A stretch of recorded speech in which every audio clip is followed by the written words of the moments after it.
पांडव स्वर्गारोहण। यात्रा करते करते पांडव हिमालय तक पहुंच गए। पांचों पांडव, द्रौपदी तथा वह कुत्ता तेजी से आगे चलने लगे। तभी द्रौपदी लड़खड़ाकर गिर पड़ी। द्रौपदी को गिरा देख भीम ने युधिष्ठिर से कहा, द्रौपदी ने कभी कोई पाप नहीं किया, तो वह क्यों नीचे गिर पड़ी? युधिष्ठिर ने कहा, द्रौपदी हम सभी में अर्जुन को अधिक प्रेम करती थी, इसलिए उसके साथ ऐसा हुआ है। थोड़ी देर बाद सहदेव भी गिर पड़े। भीम ने सहदेव के गिरने का कारण पूछा तो युधिष्ठिर ने बताया कि सहदेव किसी को अपने जैसा विद्वान नहीं समझता था, इसी दोष के कारण इसे आज गिरना पड़ा है। कुछ देर बाद नकुल भी गिर पड़े। भीम के पूछने पर युधिष्ठिर ने बताया कि नकुल को अपने रूप पर बहुत अभिमान था, इसलिए आज इसकी यह गति हुई है। थोड़ी देर बाद अर्जुन भी गिर पड़े।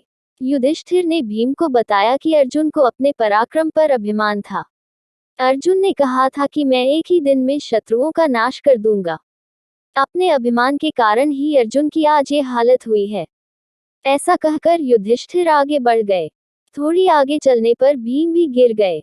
जब भीम ने युधिष्ठिर से इसका कारण पूछा तो उन्होंने बताया कि तुम खाते बहुत थे और अपने बल का झूठा प्रदर्शन करते थे, इसलिए तुम्हें आज भूमि पर गिरना पड़ा है।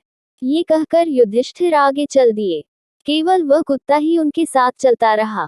युधिष्ठिर कुछ ही दूर चले थे कि उन्हें स्वर्ग ले जाने के लिए स्वयं देवराज इंद्र अपना रथ लेकर आ गए। तब युधिष्ठिर ने इंद्र से कहा कि मेरे भाई और द्रौपदी वे भी हमारे साथ चलें, ऐसी व्यवस्था कीजिए। तब इंद्र ने कहा कि वे शरीर त्याग कर स्वर्ग पहुंचे हैं और आप सशरीर स्वर्ग में जाएंगे। युधिष्ठिर ने कुत्ते को भी अपने साथ ले जाना चाहा, लेकिन इंद्र ने मना कर दिया। जब युधिष्ठिर बिना कुत्ते के स्वर्ग जाने के लिए नहीं माने तो कुत्ते के रूप में यमराज अपने वास्तविक स्वरूप में आ गए। युधिष्ठिर को अपने धर्म में स्थित देखकर यमराज बहुत प्रसन्न हुए। इसके बाद देवराज इंद्र युधिष्ठिर को अपने रथ में बैठाकर स्वर्ग ले गए। युधिष्ठिर ने देवताओं से कहा कि मेरे भाई तथा द्रौपदी जिस लोक में गए हैं, मैं भी उसी लोक में जाना चाहता हूँ। देवदूत युधिष्ठिर को ऐसे मार्ग पर ले गया जो बहुत खराब था। वह हस्तिपत्र नामक नरक था।